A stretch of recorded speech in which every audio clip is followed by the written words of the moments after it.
Buenos días a todos y todos los que estamos conectados en este día tan importante en que comienza una serie de seminarios virtuales sobre opciones de política para fortalecer y transformar los sistemas de salud en las Américas. Queremos darles a todos la bienvenida, tenemos un público muy grande y mucha expectativa y estamos listos a comenzar esta jornada que esperamos nos lleve a muchos mejores días en nuestra región. En primer lugar, quisiera presentarme. Mi nombre es Mónica Padilla. Yo soy la coordinadora de la Unidad de Servicios de Salud en el OPS Colombia y voy a estar a cargo de la moderación de este evento. Quisiera dar algunas indicaciones, primero de logística, para indicarles que tenemos traducción simultánea al inglés, al español y al portugués, y les solicitamos pues pidan el idioma que ustedes requieran para poder mantenerse en contacto y cerca de todos los contenidos que vamos a compartir ahora. También tenemos subtitulado en las intervenciones de los panelistas, pueden activarlo con un botón que aparece como CC. También les recomendamos que puedan ajustar la disposición del video Zoom al modo lado a lado para que puedan ver en la misma pantalla, pues si tenemos presentaciones y también a los presentadores. Pueden mandar sus preguntas a través del chat, les animamos a que manden todos sus cuestionamientos. Esperamos que estos espacios de diálogo nos permitan construir en conjunto lo que necesitamos, ¿verdad? Así que no se desanimen, sino que coloquen sus preguntas para nuestros panelistas. También quisiéramos decirles que vamos a mantener sus micrófonos apagados para no tener interrupciones. Y para dar inicio a este seminario, pues voy a darle el paso a la doctora Gina Tambini, representante de la OPS-OMS en Colombia. Voy a tener que hacer el papel de moderación, significa que voy a avisarles los tiempos que ustedes tienen. Sin embargo, por el alto nivel de los participantes que tenemos, pues no estaré molestando con las finalizaciones, pero no se olviden que tenemos un tiempo limitado, ¿verdad? Este también es un objetivo, mantener un diálogo que sea amplio, abierto, intenso, pero también que tome de las agendas espacios bastante concretos. Así que, por favor, doctora Gina, le paso la palabra para que pueda darnos la bienvenida. 5 minutos. Adelante.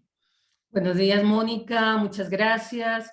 Buenos días a cada uno y cada uno de ustedes que están conectados con nosotros en este primer seminario de una serie que será muy importante para todos nuestros países de la región y del mundo.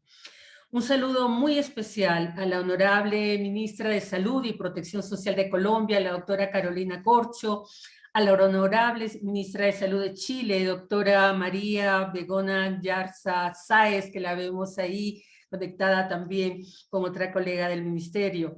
Un saludo especial al estimado secretario adjunto del Ministerio de Salud del Brasil, doctor Marcos Vinicius Fernández Díaz, y también sabemos que se va a conectar la viceministra de Bolivia, la doctora Hidalgo. Bienvenidos a cada uno de ustedes, autoridades que están liderando procesos muy importantes en los países de nuestra región. Así también saludo especial al doctor James Fitzgerald, director del Departamento de Sistemas y Servicios de Salud del OPS. Expreso mis saludos y mi agradecimiento en nombre de la directora de la Organización Panamericana de la Salud, que es la oficina regional de la Organización Mundial de la Salud en las Américas.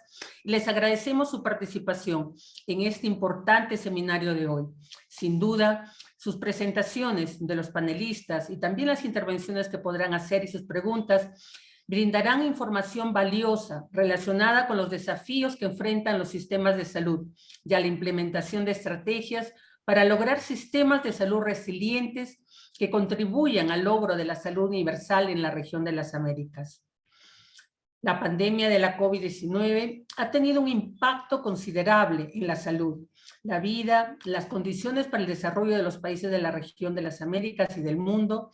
Ha expuesto, exacerbando y creando desafíos estructurales que enfrentan los sistemas de salud y que han afectado la capacidad de respuesta y los resultados en el campo de la salud pública, profundizando inequidades y revelando la necesidad de reafirmar el compromiso y actuar en forma efectiva en la consecución del derecho a la salud como un factor fundamental del derecho de nuestras sociedades. En septiembre del 2021, las ministras y ministros de salud de la región de las Américas adoptaron la estrategia para el establecimiento de sistemas de salud resilientes y la recuperación en la etapa posterior a la pandemia de la COVID-19 a fin de mantener y proteger los avances en salud pública. Y en esta resolución, su mandato fue que la OPS brinde cooperación técnica para fortalecer capacidades y promover la cooperación, el diálogo regional y el intercambio de conocimientos y experiencias, tomando las lecciones aprendidas en el periodo pospandemia, que evidencian las necesidades de reforzar los sistemas de salud basados en la atención primaria de la salud, organizados en redes integradas de servicios y cuidando la salud de la población, respaldados por un Estado fuerte, capaz de responder a los desafíos de sus realidades. La resolución brinda un marco para abordar estos desafíos al tiempo que alienta a los Estados miembros a renovar sus compromisos con las recomendaciones de la Comisión de Alto Nivel, nominada La Salud Universal en el siglo XXI, 40 años de Alma-Ata, y el Pacto 30-30-30, Atención Primaria de Salud para la Salud Universal. La resolución enfatiza 4 acciones estratégicas acordadas por los países. Transformar los sistemas de salud sobre la base de un enfoque de atención primaria para acelerar la recuperación ante la pandemia, recuperar y sostener los avances en salud pública y retomar el camino hacia la salud universal. Fortalecer el liderazgo, la administración y la gobernanza mediante un énfasis renovado en las funciones esenciales de salud pública. Fortalecer la capacidad de las redes de servicios para ampliar el acceso y aumentar y sostener el financiamiento público en salud y la protección social, incluso para acciones que aborden los determinantes sociales, ambientales y económicos de la salud. Numerosas y valiosas experiencias, herramientas y lecciones aprendidas están surgiendo en la región en estas áreas estratégicas. Y el día de hoy escucharemos a la ministra de Salud de Colombia, a la ministra de Salud de Chile, al secretario adjunto del Ministerio de Brasil, a la viceministra de Bolivia, con todas esas innovaciones y ese impulso que se le quiere dar a esa reforma de los sistemas de salud en nuestros países. Por esto, es imperativo crear oportunidades para compartir esas experiencias e identificar áreas relevantes de cooperación técnica mientras trabajamos juntos en la transformación y fortalecimiento del sistema de salud para lograr la salud universal. Con el fin de facilitar este diálogo regional y responder al mandato recibido de los países de la región de las Américas, su secretariado de la Organización Panamericana de Salud, que la conforman ustedes los países, lanza hoy un seminario, una serie de seminarios virtuales que se llevarán a cabo hasta diciembre de este año. El seminario de hoy se centrará en aspectos claves para la transformación y el fortalecimiento de los sistemas para lograr la salud universal. Y en próximas instancias tendremos la oportunidad de profundizar en el financiamiento y resiliencia de los sistemas de salud, en cómo las reformas de salud impactan en las barreras de acceso y los desafíos para alcanzar la resiliencia y el acceso universal, la participación social como elemento clave en la transformación y fortalecimiento de los sistemas de salud, la regulación del financiamiento y provisión de servicios de salud, un marco de análisis para las Américas y la rectoría y gobernanza de los sistemas. Todos estos temas son fundamentales para lograr la meta común de la salud universal y todos requieren de la firme voluntad política que ha demostrado la región de las Américas para enfrentar los desafíos que tienen los sistemas de salud.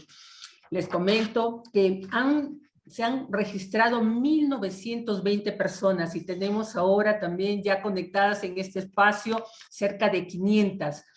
Y les digo que están presentes en esta audiencia actores y instituciones nacionales involucrados en la gobernanza de los sistemas de salud, actores internacionales relacionados con el apoyo a agendas de la transformación y fortalecimiento de los sistemas de salud, profesionales y técnicos con responsabilidad en el diseño, implementación y evaluación de políticas de salud, representantes y miembros de grupos comunitarios y de la sociedad civil, miembros de la comunidad académica de escuelas de salud pública, universidades, centros colaboradores de la OPS, así como el personal técnico y profesional de la OPS y OMS, de los diferentes oficinas en país, oficina regional y los centros regionales. Los felicitamos por su dedicación y les agradecemos su interés y participación en el seminario de hoy y les invitamos a mantenerse en esta comunidad de actores sociales que buscan incidir en la mejora de las condiciones de salud de las poblaciones de nuestros países de las Américas desde las diferentes funciones y atribuciones que nos competen. Alcanzar la salud universal, esa añorada salud para todos en nuestra región, requiere de nuestro esfuerzo conjunto y colaboración. En representación de la Organización Panamericana de la Salud, reitero nuestro compromiso de brindar toda nuestra capacidad técnica, toda nuestra expertise para apoyar a nuestros países, a los Estados miembros en el logro de esta meta. Muchas gracias. Muchas gracias, doctora Gina. Para complementar entonces, quiero pedir y doy la palabra al doctor James Fitzgerald, director de Sistemas y Servicios de Salud de OPS-OMS. Adelante, James, 5 minutos. Okay. No, muchas gracias, Mónica. No, ni voy a usar 5 minutos, solamente para saludar a la ministra Yarza, ministra de Salud en Chile. Un gusto de verle de nuevo con Jaime, todo el equipo de Chile, que está realmente asumiendo esta tarea muy importante en Chile para hacer la universalización de la APS, una reforma sustantiva hacia la salud universal en Chile. Además, la ministra Carolina Corchat de Colombia y además todo su equipo, además también con una tarea muy grande, muy importante para asegurar más integración, más protección social en Chile. Y nuestro colega compañero, el subsecretario Fernández Díaz de Brasil, que es un actor fundamental también en Brasil en el desarrollo del SUS. Sabemos que el SUS ha sido un proyecto de casi 34 años ahora basado en una reforma constitucional muy importante en Brasil. Han logrado resultados muy importantes en salud y siguen mejorándose en cuanto a su capacidad para dar respuesta a la salud. No voy a decir mucho más porque yo creo que Gina realmente ha dicho todo. Realmente es un compromiso desde también todo Washington. Aquí tenemos todo el equipo de Washington listo para brindar justo con las oficinas locales de la OPS en países y además con nuestros socios que están en la región trabajando conjuntamente en este tema para mejorar salud. Si una cosa que hemos visto en los últimos años es que no podemos trabajar de forma aislada en salud, tenemos que articularlo con la política de los estados en cuanto a protección social, al desarrollo social, a la protección financiera y desarrollo económico de los propios países. Es una lección fundamental de la propia pandemia que hemos aprendido.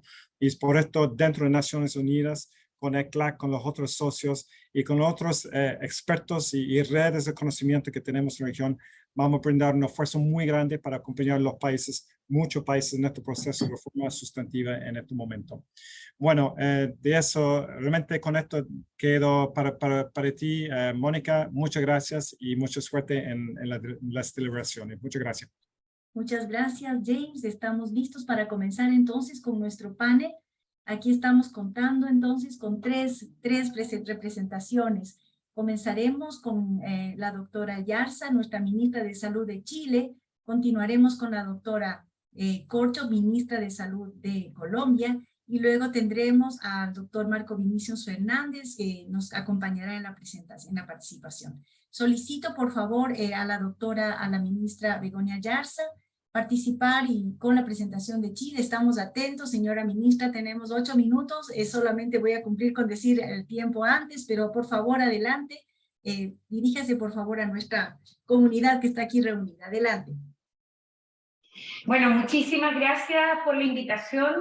Siempre las invitaciones de la Organización Panamericana de la Salud son invitaciones de los amigos, de las personas que sentimos que vamos caminando juntos, así que yo agradezco esta invitación y sobre todo la plataforma para poder contar qué es lo que estamos haciendo en Chile, cuáles son nuestros sueños y desde dónde partimos para construir estos sueños que para nosotros son la transformación del sistema de salud y, por cierto, el resultado de aquello no puede ser otra cosa que un sistema universal de salud. ¿Partimos de dónde? De un sistema de salud que debe mejorar. ¿Y por qué? Porque nuestro sistema de salud, además de haber estado en estos más de 2 años con una pandemia que ha significado, por cierto, responder con todas las herramientas del sistema para responder a esta pandemia, además arrastra desde un buen número de años, arrastra un cambio epidemiológico y demográfico que tiene que resolver. Y aquí mostramos un dato tremendamente relevante, es que más de 11 millones de personas en Chile, Chile tiene una población alrededor de 19 millones de personas, más de 11 de ellas se encuentran con condiciones o enfermedades crónicas. En Chile existe una institucionalidad que cada 10 años va evaluando en la Encuesta Nacional de Salud, ¿cierto?, los outcomes, los resultados con los cuales nos miramos como sistema sanitario.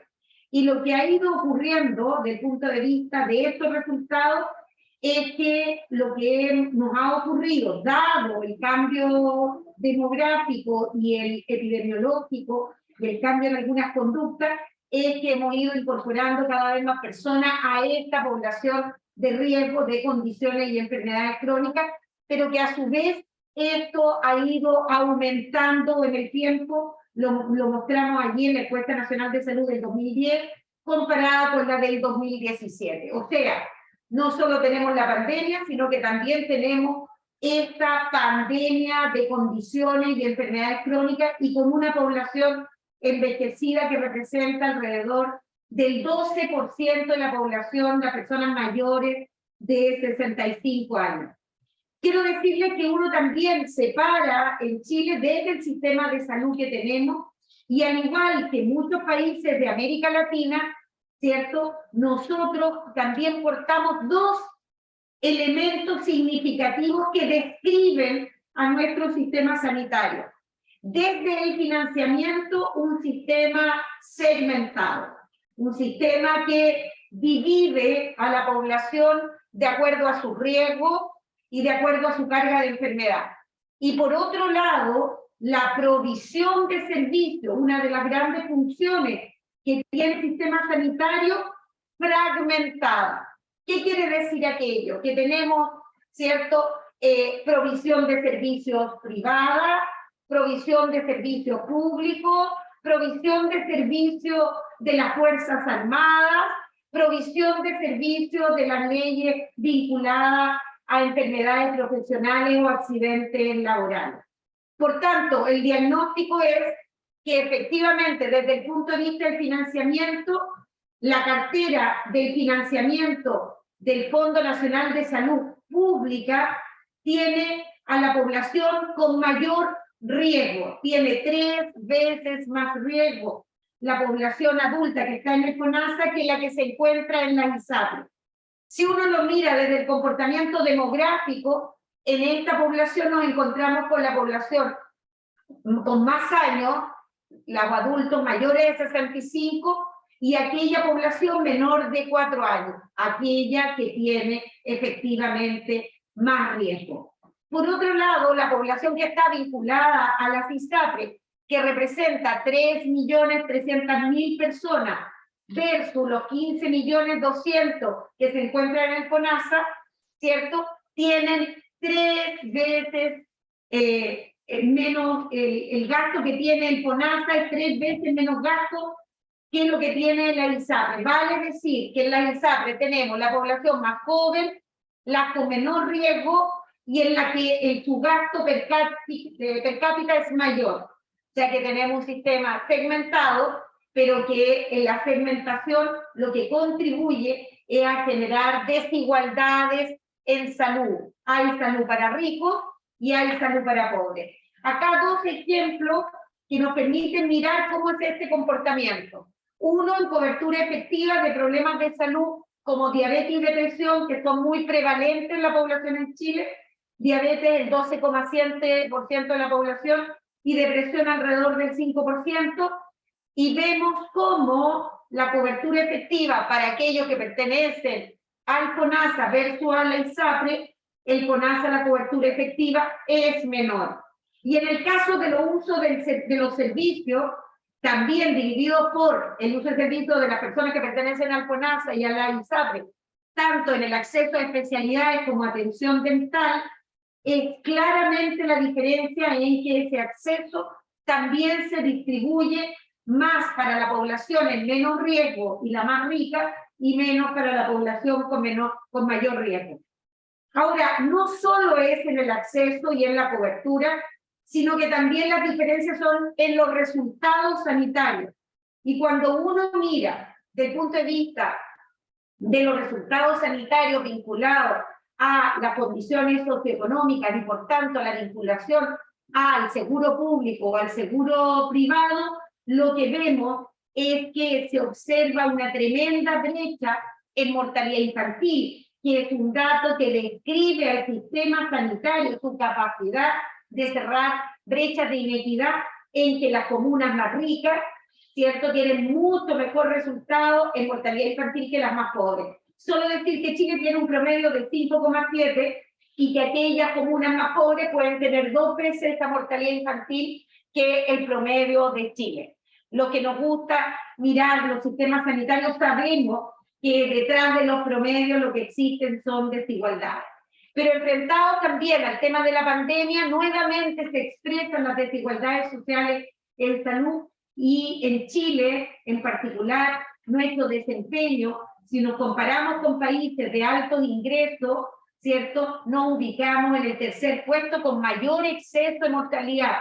O sea que Chile, que es un país de ingresos medios altos, no es posible que nos sigamos comparando con otros para salir más aventajados. Tenemos que mirarnos en relación a países semejantes. ¿Qué otro elemento nosotros queremos señalar que nos parece muy relevante? ¿Por qué estamos soñando y construyendo una reforma de salud? Es porque en Chile las personas, a propósito de el conflicto social que parte en octubre del 2019, un movimiento social en que los temas de salud son centralmente puestos como las medidas o los cambios más esperados por las personas, en que lo señalan entre los 3 elementos fundantes del conflicto social. O sea, las desigualdades sociales de salud son un motor para este conflicto social que llevó finalmente, por cierto, a el acuerdo de noviembre del año siguiente para generar una expectativa de cambio en Chile. Otro de los elementos que a nosotros nos parece que es muy relevante es que las personas, esta sensación, este anhelo de igualdad y de acceso, cobertura, de universal, sin discriminación, es lo que hace que las personas crean que es intolerable. O sea que ya no solo es un disgusto, no solo no me gusta, sino que hay una reflexión ética, ¿cierto?, acerca de esto que en Chile se llamó que la dignidad se haga costumbre. O sea que en salud la dignidad se haga costumbre. El presidente, nuestro presidente, en el programa de gobierno señala muy claramente que nosotros en nuestro gobierno vamos a comenzar, ¿cierto?, la reforma de salud para llegar a un sistema universal de salud en el mediano plazo. Esto lo ratifica, ¿cierto?, este año, el 1 de junio, en su cuenta pública, cuando nos señala hitos muy relevantes que tenemos que avanzar. Uno tiene que ver con la reforma del financiamiento, que como todos sabemos es la base que permite universalizar no solo el acceso, la cobertura, los servicios de salud, y por tanto nos señala que en este año nosotros vamos a enviar el proyecto del Fondo Universal de Salud. Pero la reforma tiene que ser integral, no solo desde el financiamiento, sino que también desde la provisión de servicios con una estrategia integral de redes integradas de servicios de salud, como lo ha dicho la UPS, pero con el eje estratégico en la atención primaria de salud, y ya comenzamos en un consejo para la atención primaria universal que partió hace 2 meses haciendo el diseño de esta provisión de servicios con un eje en la atención primaria. Pero, por cierto, la rectoría, la planificación sanitaria y, por cierto, las políticas públicas que generen entornos saludables. ¿Para qué? Para tener este sistema universal que sea resiliente, no solo para la pandemia y la enfermedad infectocontagiosa, sino para los desafíos que tienen nuestros países de América Latina. Y allí señalamos en este esquema cuáles son las grandes líneas que va a llevar nuestra reforma con este fruto final, que es este sistema universal resiliente. Acá un esquema que muestra cómo este fondo de salud, que es de los primeros pasos, va a llevar a un sistema, ¿cierto?, que tenga un financiamiento ya no segmentado y que el tema de los seguros se atribuye a seguros complementarios que están en la lógica, por cierto, de los seguros y no de la seguridad social. Y tenemos, por tanto, un Servicio Nacional de Salud basado en esta APS universal resiliente. Es decir, que para llegar allí hemos avanzado 2 pasos importantes: atención primaria universal, nuestro Consejo Universal de Salud, que este consejo está constituido por exministros de todos los gobiernos democráticos, porque creemos que este sueño es un sueño estratégico que tiene que ser ancho en la limitación, porque para hacer grandes cambios no se hace desde minoría, sino que se hace desde mayoría. Y el copago cero, que es la decisión práctica de la universalización en nuestro Fondo Nacional de Salud.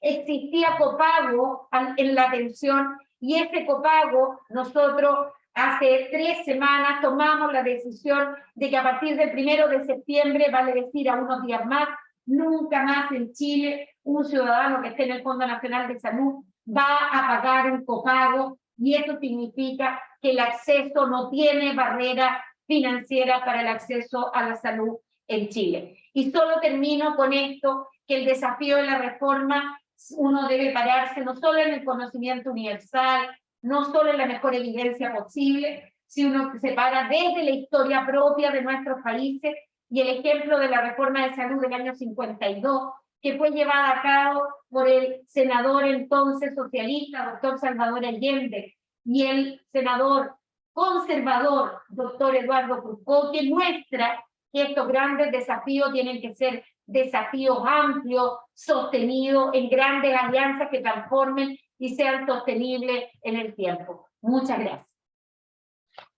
Muchísimas gracias, doctora Garza. Un saludo, realmente muchas gracias por su participación. Ahora queremos pasar, sin más, para aprovechar este momento, a nuestra ministra, la doctora Carolina Corcho, ministra de Salud de Colombia. Pasamos la palabra, señora ministra, un gusto de tenerla aquí. Adelante. Bueno, muchísimas gracias. Un saludo muy especial a la Organización Panamericana de la Salud, a la ministra de Salud de Chile, la doctora María Begoña, también a el secretario adjunto de Brasil, Marcos Vinicius, y Minsalud de Bolivia, Heidi Roca, a todos los presentes, y muchas gracias por este espacio que empezamos a compartir desde Colombia, en el primer gobierno popular de la historia republicana del país, que tiene unos desafíos enormes en materia de salud. No voy a usar presentación porque me dijeron que era una presentación muy corta de 10 minutos, entonces quisiera explicar un poco cuál es la agenda y el programa, e inclusive hacer algunas propuestas de diálogo panamericano y latinoamericano alrededor de las reformas a la salud. Evidentemente, en el programa del gobierno del presidente Gustavo Petro hay 2 desafíos enormes en la transición democrática que supone el triunfo de este gobierno popular.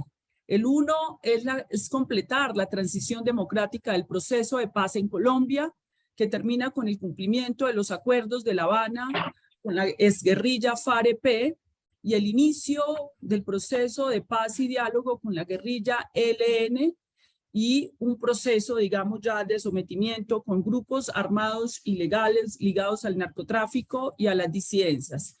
Este es un desafío en materia de paz.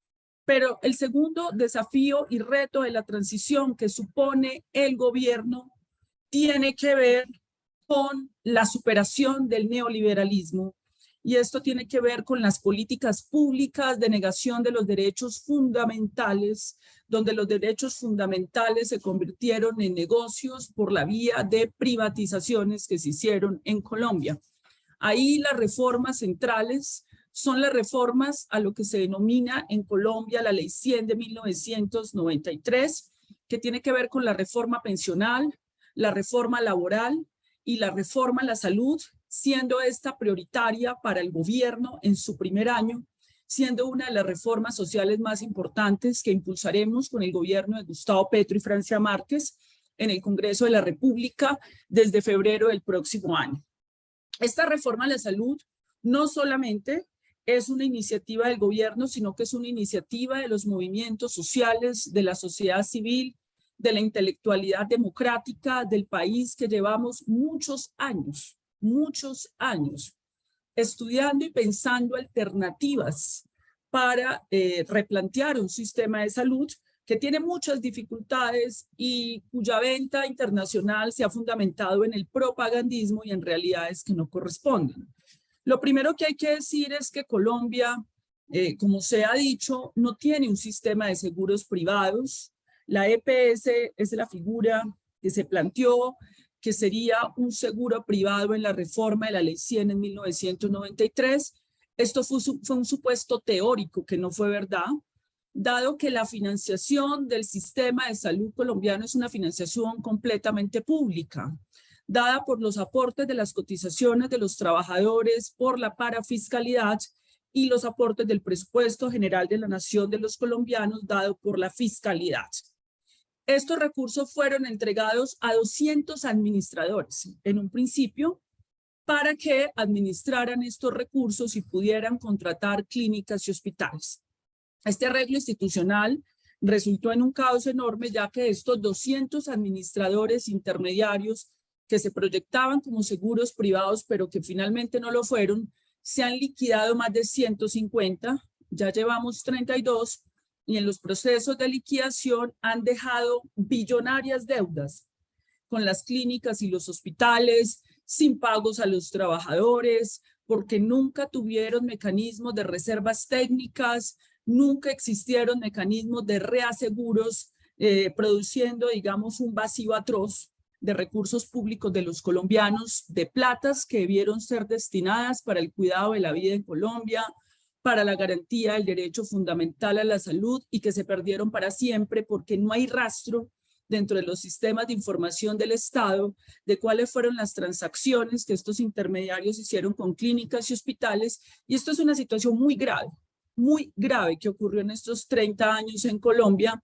donde el sistema tampoco desarrolló en 3 décadas un sistema de información público que diera cuenta de las condiciones primero de estos recursos, la dirección de estos recursos, y que permitiera decisiones de política pública. Entonces es un Estado ciego que entrega sus recursos a unos particulares y pierde el control de estos recursos, con consecuencias pues terribles para la vida de los colombianos y con unas inequidades que se han forjado en el país, donde hay una Colombia profunda, campesina, que no está garantizado su derecho a la salud. En Colombia hay unas mortalidades 5 veces superiores en zona dispersa rural desde el punto de vista materno, perinatal, de niños y niñas en zonas campesinas, porque no hay una distribución equitativa del gasto público, que son un poco más del 7% del PIB, recurso que podría ser suficiente, pero que se queda en las grandes intermediaciones y que se ha concentrado en las grandes ciudades en demérito de la mitad de la Colombia profunda, que son más o menos 23 millones de colombianos. Pero aún así, en la zona urbana, el indicador que más nos señala el tema de las dificultades del sistema es el indicador de la tutela. En Colombia se ha logrado un gasto público, un gasto de bolsillo bajo por la acción de los jueces de la República y la Corte Constitucional, que tiene una de las jurisprudencias más progresistas en América Latina en materia del derecho a la salud, en la defensa de los ciudadanos, para, de alguna manera, enfrentar los intereses corporativos particulares y las concesiones que hizo el Estado colombiano a poderes particulares que se vuelven irregulables porque se vuelven más poderosos que el Estado mismo por las billonarias sumas que manejan del Estado. Ha sido la Corte Constitucional que han hecho esta labor y de ahí ha dependido el derecho fundamental a la salud. Entonces la reforma estructural tiene que buscar el cambio de eso. La reforma estructural tiene que buscar la cobertura universal que no se ha logrado en Colombia. No se está cuestionando en la reforma el sistema de aseguramiento, en tanto el aseguramiento hoy fácticamente es público, en tanto los recursos son recursos de solidaridad de los trabajadores con los impuestos de la nación, pero lo que se está cuestionando es esta intermediación.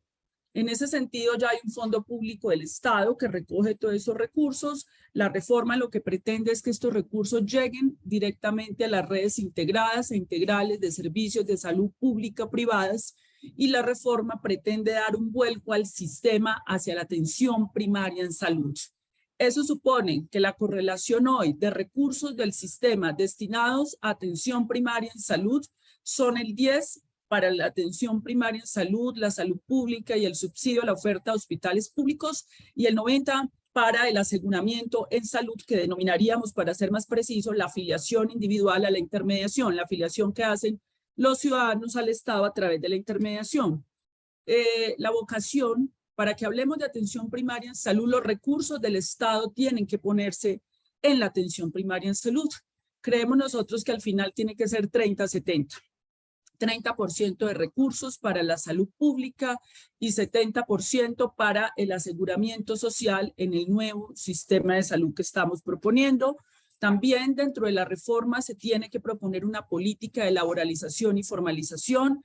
El 80% de los trabajadores y trabajadoras de la salud están en situación de precarización. Dado el quiebre de las intermediarias, les pagan cada 3-4 meses o no les pagan. Necesitamos una política de formalización laboral, pero además, y esto es un diálogo que queremos abrir con América Latina, necesitamos una política de soberanía sanitaria y farmacéutica.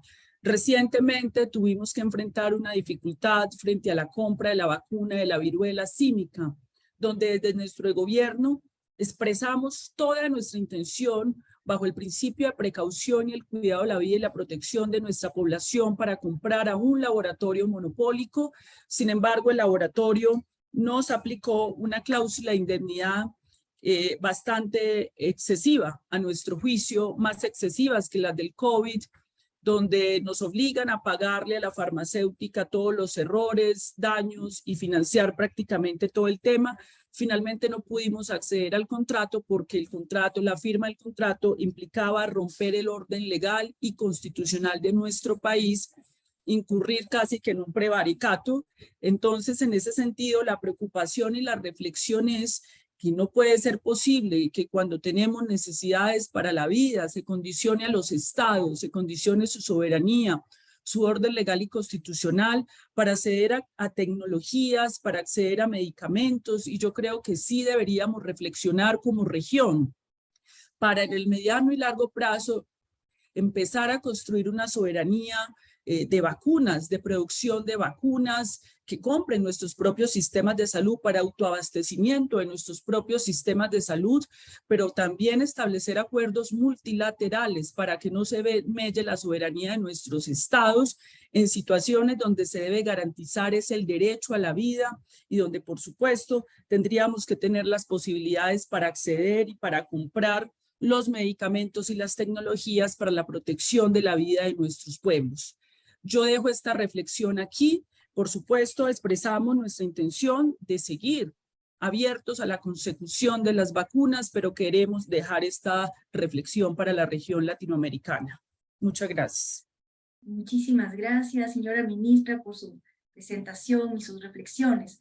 Quisiera dar la bienvenida también, antes de dar la palabra a nuestros delegados de Brasil, a la señora viceministra de Salud de Bolivia, que ya se encuentra con nosotros en la sala, la doctora Alejandra Hidalgo Ugarte. Bienvenida, señora viceministra. Quisiera pasar ahora agradeciendo la participación al doctor Marco Vinicius Fernández Díaz, secretario adjunto del Ministerio de Salud, para que comparta con nosotros su presentación. Adelante, señor secretario.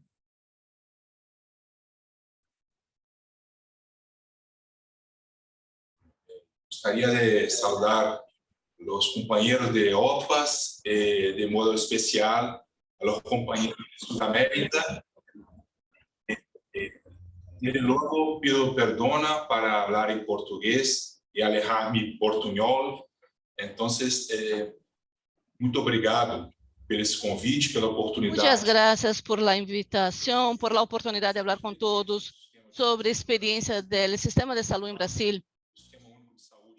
El SUS es un orgullo para la cultura brasileña. Es un gran marco de nuestro pueblo que ha sido construido a partir de la movilización social, de los deseos legítimos de la sociedad en los años 80. Y desde entonces, ese sistema se está perfeccionando, ampliando y nos llena de orgullo. Tenemos un sistema que tiene como principio la universalidad, la integralidad, la equidad, pero principalmente la participación social. Lo que tengo que hablar un poco sobre este marco organizativo que se refiere a la participación social en la construcción y en la gestión del SUS. También voy a hablar del modelo de salud complementario, suplementario, privado, que también se permite y existe en Brasil. Tenemos un sistema universal que abarca a todos los brasileños, pero una parcela de la población, 25%, además del SUS, tiene un seguro privado. Voy a hablar un poco sobre nuestra historia. El SUS, ele surge a partir de uma movilização social, momentos antes da Constituição de 1988, e desde então, em seu ADN, se inseriu a participação social. Isso está bem marcado. Hoje temos um sistema que se passa de maneira tripartite. O plano federal, o plano estatal e o plano municipal. Eles discutem e deliberam sobre as políticas públicas de maneira consensual para serem aplicadas no país.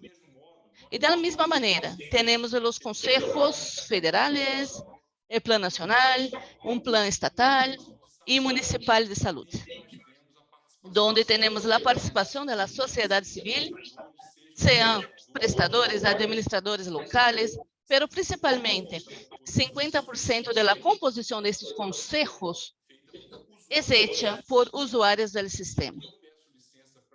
Pido permiso. Não vou dar nenhuma classe para falar de coração, porque sou filho do SUS.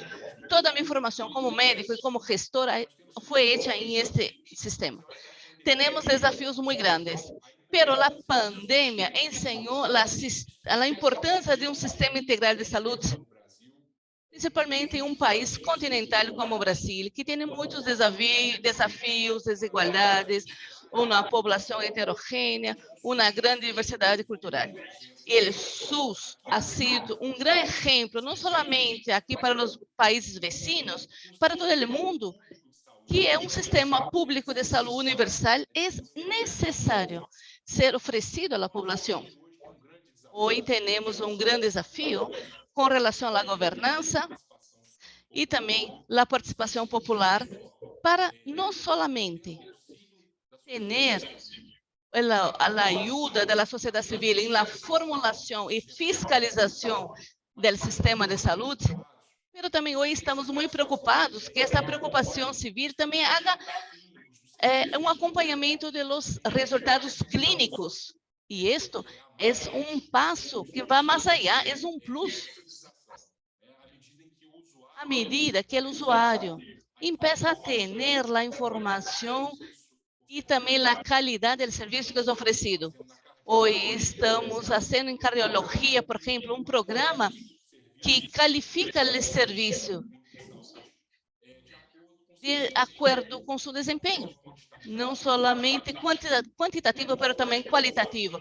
É importante que a população tenha conhecimento, por exemplo, dos índices de infecção hospitalária, dos níveis de mortalidade de diversos procedimentos quirúrgicos, o tempo promédio de internação E este cuidado que está basado em valores, ele pueda calificar nosso SUS. Agora, vou comentar de maneira breve. Temos, de maneira adicional ao sistema público, temos um sistema privado. A Constituição brasileira permite a participação do ente privado, da iniciativa privada, de maneira suplementária, para complementar o SUS. 25% da população brasileira tem acesso a diversas modalidades de seguro privado. Pero temos aqui uma agência nacional reguladora destes serviços, por uma grande assimetria entre prestadores e usuários. Por ello, ha sido necessário, isso há mais de 20 anos, que o Estado brasileiro se organizara e criar uma agência que poderia regular e dar mais transparência e controle deste mercado. Sabemos que a saúde não tem preço, pero ela tem custos, e esses custos nos impõem muitos desafios para buscar a excelência, aunque o presupuesto mais grande que seja sempre é finito. Então, estou reforçando o compromisso do Brasil, do ministro Marcelo Queiroga e do presidente Jair Bolsonaro. O SUS é um patrimônio da população brasileira. E me gostaria de agradecer a figura da doutora Socorro Gross, representantes da OPS em Brasil, também a sociedade com a OMS e com todo o sistema público e universal do Brasil. E estou à disposição de todos para qualquer pergunta. E novamente agradeço a oportunidade e a invitação para participar dessa importante reunião.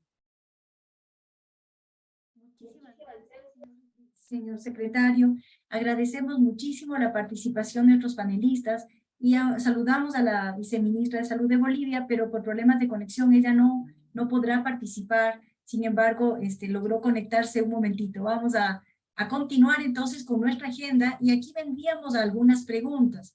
Me gustaría comentar que en el chat y animar a los compañeros que se encuentran, ¿verdad?, conectados a colocar sus reflexiones y preguntas, aprovechando que tenemos aquí pues autoridades sanitarias que están conduciendo nuestros sistemas de salud en estos 3 grandes países de nuestra región.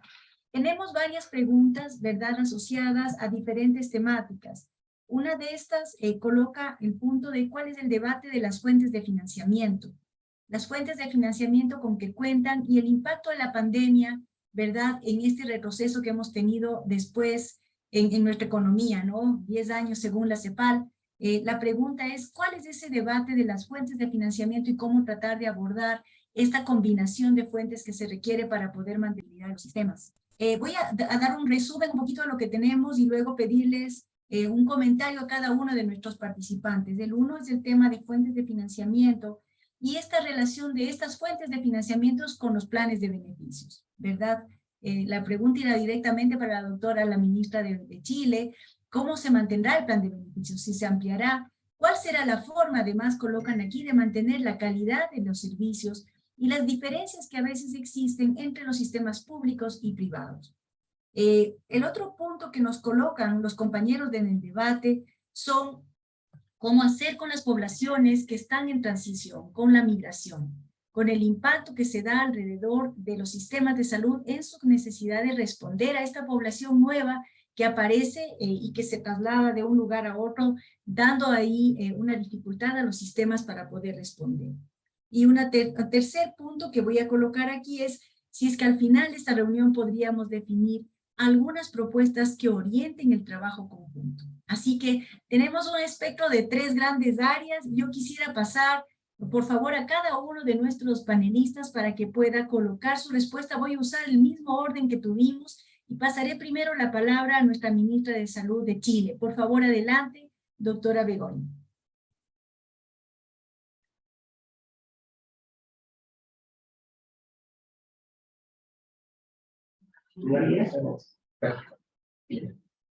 Bueno, con respecto a las preguntas, yo también leí algunas que estaban en el chat y me parecieron muy interesantes los comentarios. Así que agradezco las preguntas que las personas que están en esta plataforma nos señalan.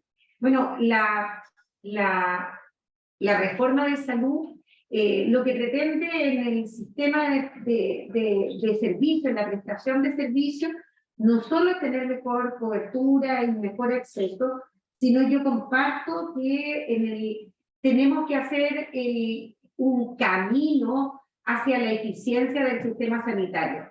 Hoy la eficiencia del sistema sanitario está basada en efectos, yo diría que más bien de corto plazo. Lo que nosotros proponemos en esta reforma es que la eficiencia y la efectividad tenga además una institucionalidad que nos permita hacerla. Nosotros estamos pensando que en Chile requerimos una agencia de tecnología sanitaria, una agencia que promueva protocolos, que promueva la evidencia en la toma de decisiones de los recursos, y eso nos genera mayor institucionalidad que permita decisiones desde las prestaciones de servicios que sean más seguras, de mayor calidad y, por cierto, más eficientes. Pero el horizonte de la eficiencia no puede ser el corto plazo, tiene que ser la eficiencia mirada en relación a los resultados sanitarios.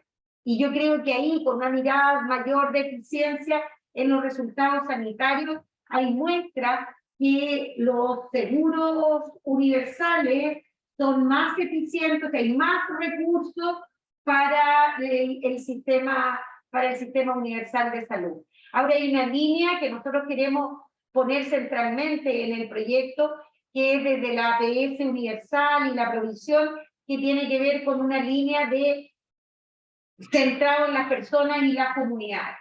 O sea que el sistema sanitario no solo se tiene que mirar a sí mismo, ir a buscar la literatura y buscar la evidencia disponible, sino que tiene que generar un gobierno que permita que las personas participen de forma vinculante, ¿cierto?, a lo largo de, no solo de la atención individual, con decisiones compartidas, sino que a lo largo de la política pública, desde el diseño, desde el levantamiento de las necesidades, hasta la evaluación de la política sanitaria.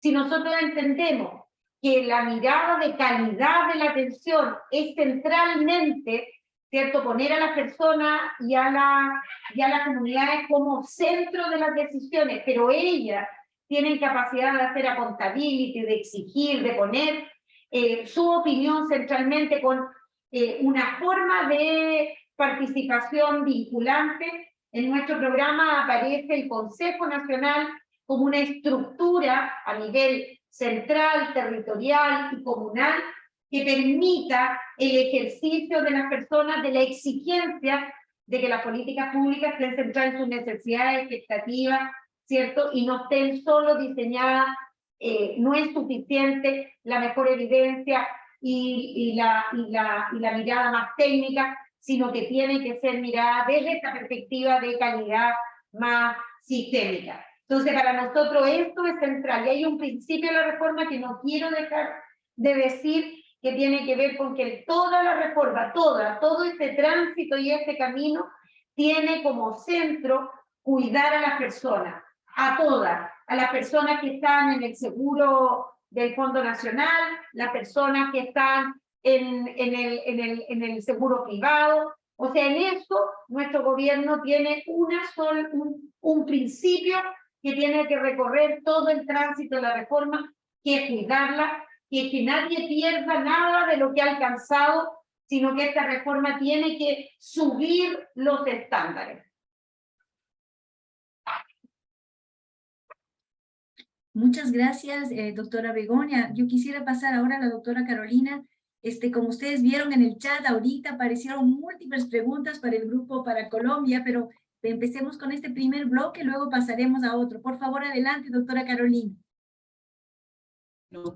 Estaba viendo bastantes preguntas que hay allí. Bueno, la primera pregunta es que la financiación del sistema de salud es pública. Siempre ha sido pública.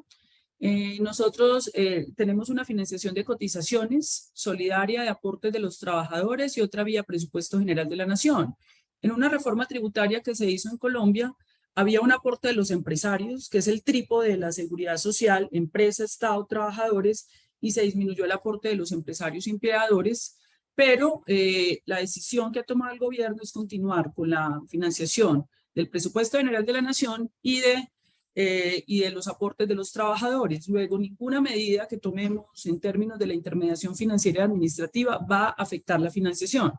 Nosotros sí creemos que ya tiene que llegar del 7 al 9% del PIB, del Producto Interno Bruto. Eso implica varias reformas tributarias, porque Colombia ha tenido reformas tributarias muy regresivas.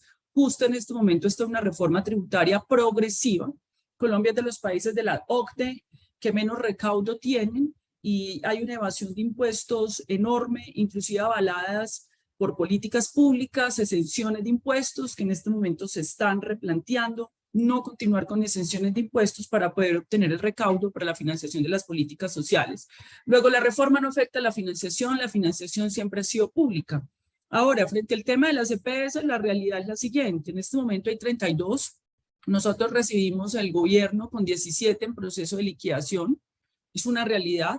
Después de 17 en proceso de liquidación que no cumplen hace muchos años con los estándares para manejar los recursos públicos de los colombianos, porque son recursos públicos de los colombianos y garantizar, se vienen procesos de liquidación muy delicados en el país, donde tendremos que garantizar la protección del servicio de salud y donde tendremos que garantizar la garantía del derecho fundamental a la salud.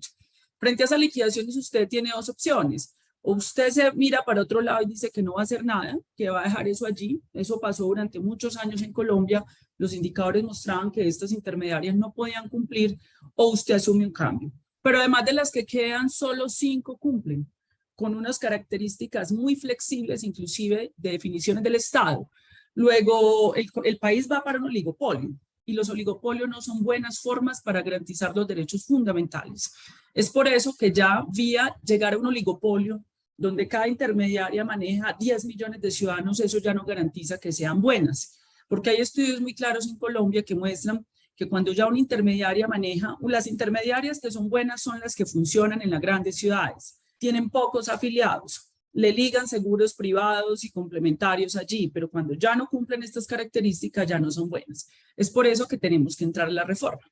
Y la reforma necesariamente implica un nuevo arreglo institucional, donde el Estado recupere los recursos, haga un pago directo a las clínicas y los hospitales organizados en redes integrales e integradas de servicios de salud, con un sistema de información público en línea, una Big Data, que dé cuenta de las transferencias de recursos y que dé cuenta de las condiciones de salud de los colombianos. Es una reforma estructural que tiene un principio de progresividad de la prestación, de la formalización de los trabajadores y trabajadoras, y con una fuerte implementación de atención primaria en salud que fue abandonada en Colombia porque se constituyó un sistema de negocios de alto costo y la atención primaria en salud quedó relegada a iniciativas dispersas de algún alcalde, un gobernador, una agencia internacional o una fundación, pero no una política estructural del sistema de salud. Ese es el proceso de reforma estructural que inicia debate el gobierno porque el resto es insoluble, un oligopolio no es una buena salida. El tema de la vacunación en el mundo no lo demostró, que cuando hay un oligopolio, además financiado con recursos públicos de los estados, terminan cooptando los organismos reguladores, como ocurrió con la Organización Mundial del Comercio, en la definición de la liberación de patentes, que era una necesidad liberar las patentes para salvar cientos de miles de vidas, para que los laboratorios pudieran producirlos, y eso no fue posible debido a la captura que los oligopolios hacen de los organismos reguladores de los estados. Esa es la realidad y esos son hechos tozudos demostrables en Colombia. Muchas gracias, doctora Carolina. Quisiéramos pasar ahora al doctor Marco Vinicius, comentando también una pregunta específica que coloca ahí, es que en Brasil el sector privado apoyó en el momento de la pandemia. Y bueno, para la consulta general que hicimos sobre el tema financiamiento y las dificultades que tenemos para poder garantizar sostenibilidad y acceso, ¿no? Por favor, adelante, doctor Marco Vinicius. Sí, Como hemos dicho, tenemos un sistema único de salud que abarca la parte pública como la privada. Aún el sector privado, ele é regulado por el gobierno brasileño. no momento da pandemia, toda a solidariedade mundialmente conhecida se intensificou. Não houve nenhum discernimento, nenhuma diferenciação em termos de empenho para oferecer assistência à população. O setor privado nos ajudou, não somente provendo camas, muitos grupos privados han construído hospitais de campanha sem cobrar nada da população para enfrentar a pandemia, especialmente nos primeiros momentos, onde havia o risco de não ter camas para UCI para todos os brasileiros. Houve uma harmonia coordenada por o governo brasileiro que integrou tanto a parte pública como a privada do sistema de saúde.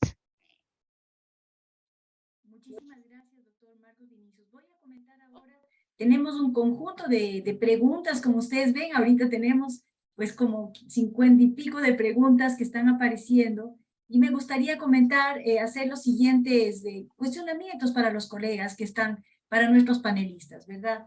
Uno de los puntos que se nos plantea es un poco pensar, además que los sistemas de pago hoy se encuentran muy asociados a, voy a comentar la pregunta directamente.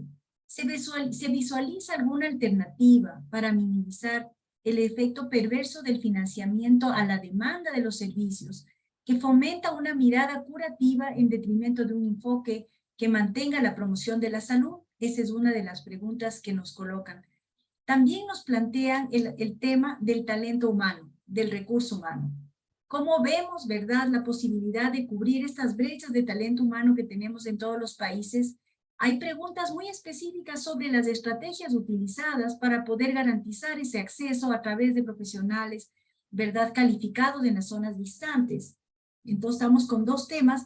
Hay una pregunta específica alrededor del rol que juegan las universidades en este momento de formación y garantía de calidad de los profesionales que trabajan en la salud. ¿Cuál debería ser la vinculación con este mundo académico para nuestros servicios de salud? Aquí tenemos una pregunta de los colegas de Uruguay.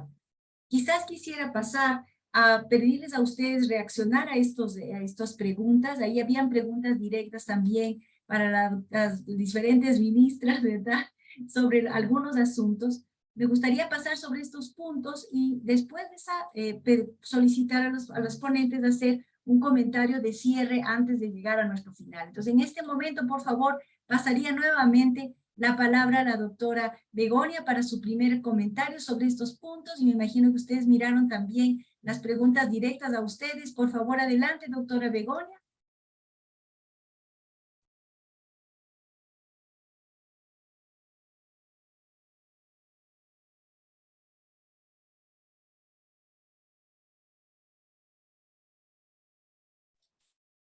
Ahí, doctora Begoña, estamos sin audio.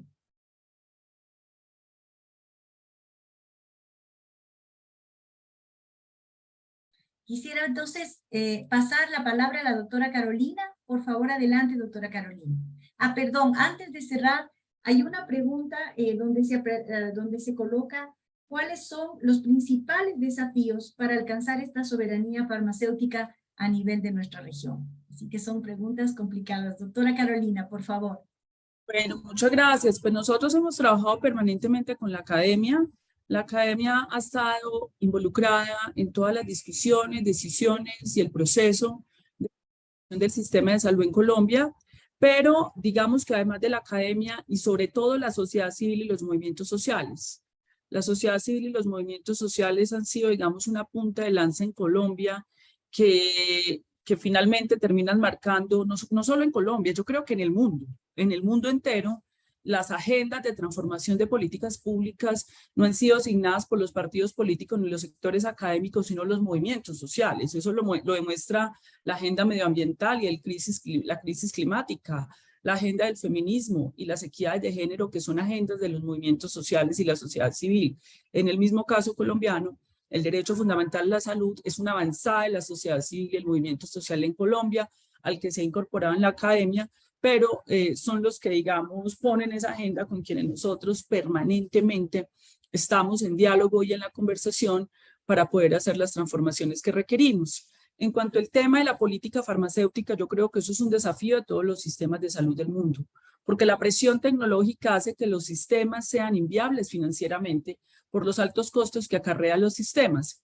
Ahí el desafío que nosotros tenemos, y creo que eso lo compartimos con otros países, es generar los dispositivos de evaluación para ingreso de medicamentos y tecnologías al país con financiación pública, agencias independientes que no sean financiadas por las farmacéuticas, como ha ocurrido en el caso de Colombia. El segundo desafío que tenemos es crear una conciencia. Yo he tenido reuniones con la Academia de Medicina, con los gremios médicos y con las facultades de medicina, porque aquí tiene que haber una conciencia del prescriptor, del médico, de justicia distributiva en la prescripción, de autonomía médica y autorregulación, y de tener conciencia de lo costoso que pueden ser relaciones con las transnacionales farmacéuticas que generan estrategias comerciales e impactan el gasto público en salud, siendo inviable prácticamente. Estos gastos públicos son enormes. Entonces, nuestro trabajo son a través de la financiación pública y el trabajo que se hace específicamente con el gremio médico para que hagan conciencia de estos principios de justicia distributiva y gasto público en los sistemas de salud. Muchas gracias, doctora Carolina. Quisiera pasar para los colegas de Brasil, doctor Marco Vinicius, comentarios, por favor, y el tema de talento humano que quisiera que también pudiéramos abordar. Adelante, doctor Marco Vinicius. Bem, como eu falei no início da minha fala, Como he dicho, yo soy fruto del SUS. Y yo estudié y me gradué en medicina en una universidad pública. He hecho mi entrenamiento como traumatólogo y aquí permanecemos en constante contacto con las universidades para un intercambio de experiencias, principalmente con las universidades públicas. El talento humano es el gran activo del SUS. Y en cada una de nuestras más de 5.000 ciudades hay un servidor de la salud, un trabajador de la salud de SUS. Y de hecho, lo motivamos, lo protegemos e invertimos en él para que se perfeccione. Y esta es una de las estrategias más importantes del Ministerio de Salud. Com o surgimento da comunicação digital, que nos permite que aún à distância podamos discutir, falar, como se estivéssemos juntos na mesma sala, também é um instrumento que nos ajuda para a difusão do conhecimento. E essa é uma estratégia muito importante. A pandemia ha reforçado e acelerou este mundo digital da saúde, que seja na assistência, e hoje temos uma lei própria, la telesalud, la teleatenção em las diversas especialidades da saúde, dentro do âmbito da saúde pública e privada. E também temos uma universidade virtual que permite que trabalhadores de todo o Brasil sejam formados, capacitados em um processo de educação permanente dentro do âmbito único de saúde. E para terminar, quisiera agradecer novamente essa invitação. Quisiera destacar que o SUS em Brasil é uma conquista social. Temos aqui uma democracia vibrante, estamos à víspera de um processo eleitoral e nenhuma das vertentes ideológicas, seja socialistas, liberales democráticos, como de governo Bolsonaro, que não há a possibilidade de retroceder com relação à universalidade da saúde. Então, o SUS é um patrimônio independente da ideologia política. Estamos à disposição de todos para ser um intercâmbio de experiência. O Ministério de Saúde de Brasil é um sócio da OPS, acá e fora de Brasil também. E agradeço novamente esta oportunidade da invitação para participar desta mesa de discussões. En verdad ahora vamos a tomar su cierre, la propuesta es en este momento pedir el mensaje final, aunque usted ya pues nos ha dado su cierre prácticamente, y queríamos pedir tanto a la doctora Begonia como a la doctora Carolina pues hacer su mensaje final. Quiero comentar que las preguntas siguen creciendo, los temas son múltiples, ¿verdad? Uno de los temas centrales es cómo en nuestros países descentralizados garantizamos la capacidad de respuesta en los territorios, y eso está... Hay una lista de preguntas, nosotros vamos a colocar una síntesis en la grabación, no nos da el tiempo para ir una por una. Y a la doctora Begonia, la pregunta realmente estaba sobre los temas de talento humano y de soberanía sanitaria, los principales desafíos. Entonces quisiera pasar a nuestras dos ministras para sus mensajes de cierre y poder pasar después pues a Ernesto para hacer la síntesis de todo lo que estamos intercambiando. Por favor, doctora Begonia, adelante con su comentario y cierre para la siguiente etapa. Adelante, por favor. Bueno, decirte que he estado leyendo atentamente las preguntas del chat y también creo que genera, ¿cierto?, esto un espacio de conversación tremendamente rico. Hay algunas de las cosas que me parece tan interesante de compartir, como la mirada territorial que nos preguntaban. Nosotros efectivamente creemos que Chile es un país en que no solo tiene diferencias geográficas, y el territorio no solo es la expresión geográfica de los lugares donde habitan las personas, sino que más bien lo que se construye ahí es un cúmulo de interacciones históricas, sociales y culturales, que si el sistema sanitario no es capaz de tomarlas, de ser atingiente a ella, las políticas, el resultado no va a ser el adecuado, y nosotros desde este gobierno estamos desarrollando un programa de salud rural y de pueblo originario muy importante, porque lo que vemos es que dadas las políticas públicas centralistas, cuando no tienen pertinencia territorial, lo que ocurre es que finalmente lo que tenemos es falta de acceso, falta de adhesión. La no incorporación de la cultura de los pueblos originarios genera una desconfianza en las personas al sistema sanitario. Por tanto, es parte constituyente de nuestro sistema sanitario su capacidad de territorializar la política y de tener no solo pertinencia en ese sentido, sino que pertinencia de género. Este es un gobierno feminista y por tanto esas dos distinciones son distinciones que se le atribuye a cualquier política pública que desarrollemos. En el plano del financiamiento, que había ahí una pregunta, nosotros el financiamiento pensamos que todas las cotizaciones, mancomunamos todas las cotizaciones del sistema, y con aquello, con incorporar al Fondo Universal de Salud las cotizaciones que se encontraban en los fondos privados, crecemos de un 4,8% del PIB a salud a un 5,86%. Por tanto, con solo ese hecho, ya llegamos a un nivel de financiamiento del sistema que se acerca a las recomendaciones de las organizaciones internacionales, y de ahí, por cierto, los aportes que el Estado hace desde las contribuciones al Sistema Nacional de Salud. Y por último, decirles que a propósito de la soberanía sanitaria, nosotros creemos que América Latina aprendió de que mirando el tema de la pandemia y otros desafíos, viruela del mono y otros, ¿cierto?, se nos puso dramáticamente en la cara la necesidad de que tengamos autosuficiencia sanitaria o soberanía sanitaria, que seamos capaces de producir vacunas, de producir fármacos biológicos, pero que también coordinemos nuestras agencias reguladoras, o sea, que haya allí un espíritu continental con respecto a nuestras agencias reguladoras, que también compremos juntos, o sea, que hay un ámbito del punto de vista de la capacidad que como continente formemos para poder tener una respuesta oportuna a otros desafíos globales y una respuesta además de muy buena calidad. Así que en eso nosotros queremos acompañar al resto de países de América Latina, no solo en la reforma de salud, que ya es mucho, o sea, que cambiemos estructuralmente los sistemas sanitarios para que sean más equitativos y más justos, sino que también que nos unamos en esta conversación de una soberanía sanitaria que no puede ser nacional, sino que tiene que ser continental. Muchas gracias por la invitación. Muchísimas gracias, doctora Begoña. Pasamos, por favor, doctora Carolina, adelante.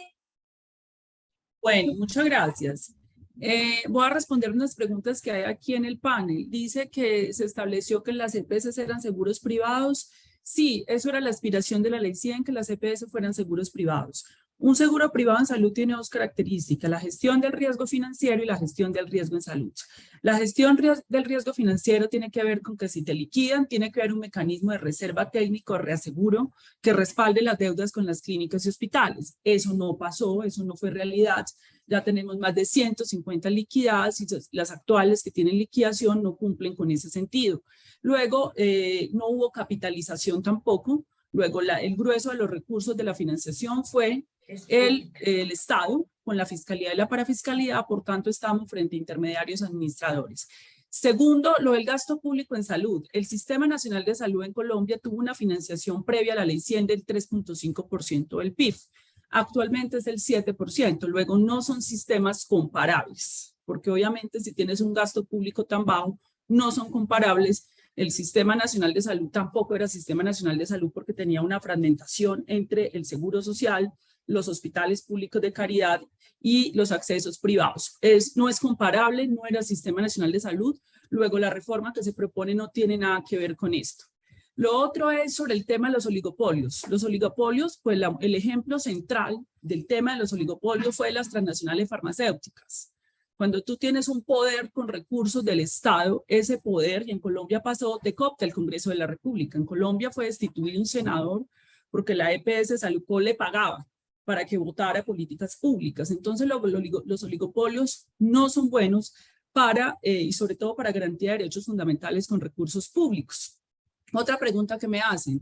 ¿En la reforma va a haber clínicas privadas? Por supuesto. El 80% de la prestación de servicios en Colombia son clínicas privadas y hay 900 hospitales públicos y 15.000 prestadores privados. Tienen que seguir adelante. Por supuesto que el Estado tiene que fortalecer la red de hospitales públicos, pero estos deben integrarse de manera complementaria y no competitiva en redes integrales e integradas de servicios de salud para poder prestar un servicio. Se plantea que si nosotros en la reforma vamos a entregar recursos a los entes territoriales, falso, esto nunca se ha dicho, eso es parte del propagandismo que se hace en Colombia.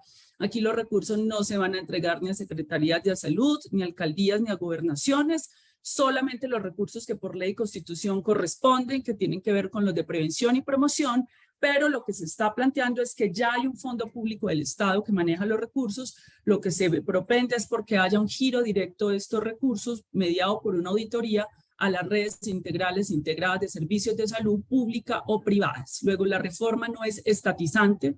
Hay un componente del sector privado. No se van a estatizar los recursos públicos porque ya son del Estado, sino que se va a hacer una redistribución equitativa porque tenemos zonas dispersas donde hay ciudadanos pobres que no cotizan y el Estado tiene que hacer una compensación para que haya un hospital allá abierto 24 horas del día. Ese es, digamos, el resumen de la reforma para aclarar las dudas. Muchísimas gracias.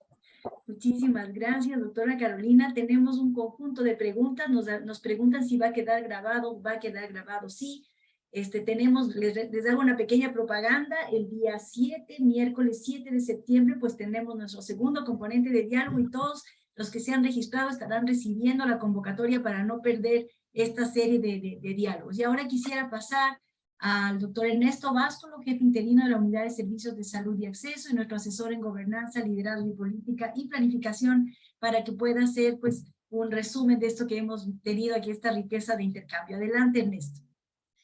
Muchas gracias, Mónica. Bueno, ha sido un placer ser testigo no solo de las presentaciones, sino del rico intercambio de temas que realmente atraviesan no solamente la foto de los sistemas de salud de estos países, sino también de la región, pero al mismo tiempo una gran riqueza para entender los procesos, no solamente para describir la foto, los procesos históricos de los procesos de transformación de estos países y de la región. El primer punto que me gustaría destacar es justamente ese, ¿no? En los tres casos creo que fueron muy rico el comentario del contexto. Muchas veces repetimos que no deberíamos repetir con recetas, ¿no? Con vender recetas de un país a otro, de analizar el contexto como un elemento central, y me parece que la explicación de los 3 casos fueron muy relevantes para poder describir los desafíos actuales como parte del contexto particular de los países. Pero al mismo tiempo, en los 3 casos, en Chile, en Colombia y en Brasil, se analizaron los procesos de transformación en las últimas 2 o 3 décadas, ¿no? Los avances, las fortalezas, pero gran parte de las debilidades y las luchas y los esfuerzos para garantizar cobertura universal en salud en los 3 casos. El segundo punto que me gustaría destacar como resumen tiene que ver con el peso central que tuvo el concepto de salud como problemática, como meta estructuradora de los procesos de transformación. En otras palabras, para analizar el contexto, para analizar cómo intervenir sobre los problemas, me parece que un tema central que fue levantado no solo para analizar eficiencia, sino las condiciones de equidad en las condiciones de salud de la población, ha sido un elemento central para poder explicar la racionalidad en términos de las intervenciones y la lógica de los procesos de transformación que se proponen. Pero el segundo punto que ha tenido mucho peso cuando incorporamos el tema de la salud sobre la mesa tiene que ver con interpretar a la salud como un derecho, ¿no? Como un derecho humano fundamental, y ese elemento que tiene que ver con valores centrales que están incluidos en la Estrategia de Salud Universal que los Estados miembros de OPS han incorporado de una forma muy clara en esta Estrategia de Salud Universal del año 2014, están presentes en el debate. El tercer punto que me gustaría mencionar son como prácticamente una descripción de lo que son las funciones de los sistemas de salud y que estuvieron presentes en las 3 presentaciones y en gran parte de las respuestas en esa ronda. Tiene que ver con analizar de una forma integrada a la rectoría y la gobernanza junto con, en relación con el financiamiento, con la provisión y con la generación de recursos. Y aquí me gustaría destacar en parte de las presentaciones esta necesaria distinción entre lo que es la rectoría, la capacidad de conducción de las autoridades de salud para transformar los mecanismos de gobernanza en todos los aspectos, en toda la trama institucional de los sistemas de salud para garantizar el derecho a la salud de la población. Y el primer elemento que estuvo muy presente y fundamentalmente en los casos de Colombia y de Chile tiene que ver con la relación entre gobernanza y financiamiento. Y en el caso de financiamiento me gustaría destacar 3 elementos que están muy relacionados entre sí.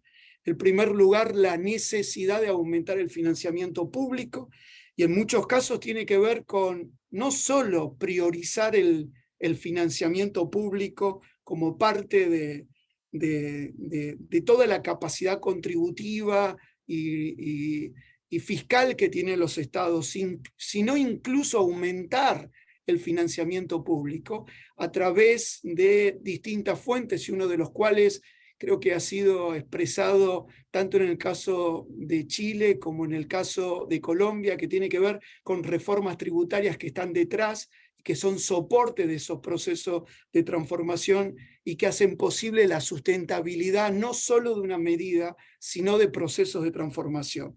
El segundo elemento de financiamiento que fue muy claramente discutido también en esos casos tiene que ver con la solidaridad, con garantizar un pool de recursos suficientes y de abordar uno de los desafíos importantes que tiene que ver con la participación en los casos de Colombia y de Chile, que es de actores privados administrando recursos públicos, digamos, ¿no? Eso es uno de los elementos que la Organización Panamericana de la Salud ha trabajado y ha sistematizado estas experiencias en distintas oportunidades, y me parece que esto incorporado dentro de la agenda de las reformas, me parece que de alguna forma aborda uno de los puntos neurálgicos en la relación de lo público y lo privado. Pero al mismo tiempo, en los tres casos se mencionó la necesaria participación del sector privado, que sean parte de la red integral e integrada de servicios de salud,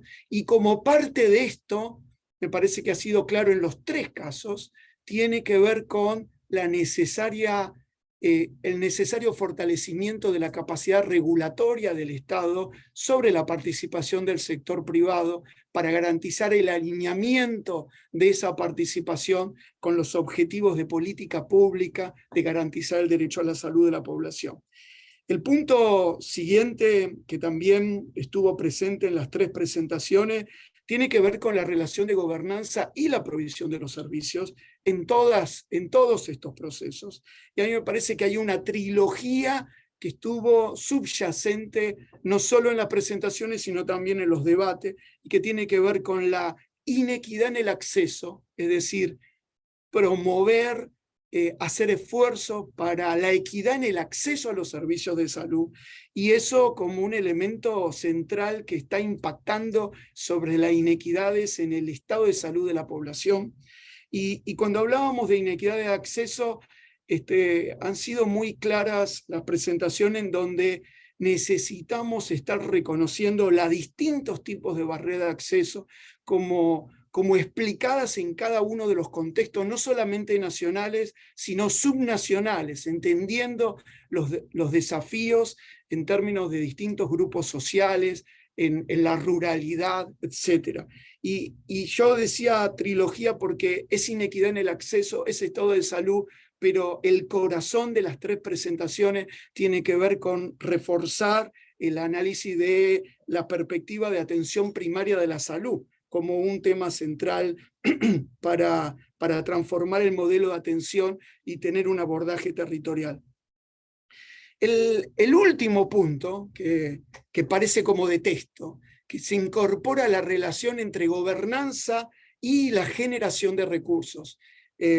Recuerdo nada más y pongo sobre la mesa que esa función de generación de recursos incorpora dos elementos centrales y que tiene que ver con la generación de recursos asociados a la tecnología, a los medicamentos, a la infraestructura, a las vacunas, y eso es uno de los temas que fueron trabajados de una forma muy clara, como un desafío por delante en estas reformas, y comentado, digo, muy claramente en términos incluso como soberanía sanitaria, como un eje clave en la soberanía sanitaria y con la necesidad de ir más allá de los límites del nivel nacional, de la necesidad de construir una agenda regional.